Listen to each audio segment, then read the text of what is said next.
Hagasin ke Baningkong ke Divine Savior Catholic Youth Association nang Thamai Parish kelapalong ya ke Syat Paskha komisi benta ban panek pensa ialah kariti ke Dustur hagni ke singi lai donlang do Father Paul Afandro Lingkot Provincial ke Shillong Province kumkong san la sana lang ro do ba penyat sing CM MLE ke Maurin Keneng Constituency nang tau ba latip lang khar kongor MDC ke nang Thamai o Parish Priest ke nang Thamai for the Glorious Assembly bat kiwe kiling do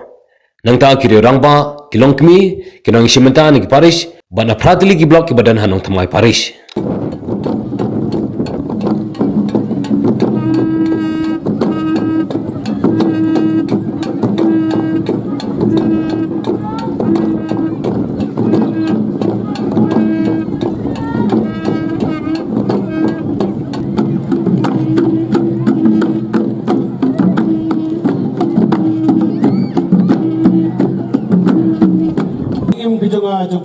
Bangin nang ay syat, ginang ay ruay, man kasgi, haga jingim jangi bamalang kasgi, badhangin kasgi kabakado, haba mangingilay no ang liga proteiru, inong hublay kotra Jesu, namar bamenta, na wan sakmat jami, daga jingsya daga jingman, banyadan ringkat berme, si junam, katagin kakubor, kababha, kabautra Jesu Christ, waingi, bentagasi, kasgi boram paska, kajimi pat, jang try jang Jesus Christ usim jang isim ukenrat jang kenrat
nakaliang juga di SBA nong Thamai Parish Divine Savior Catholic Youth Association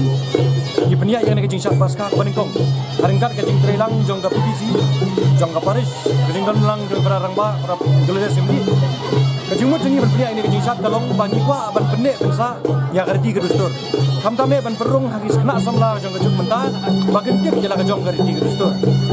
padahal kan kejing Syat nilai don kejing Syat baper kejing Syat temrai baper hakabala isim mentah dagi unit baper naduk kebalang senung mau sebut madan reding mau lenrei kena ke unit trablok kanongra abar ke umpling kini ke unit kila isim mentah hagi jai jing Syat temrai baper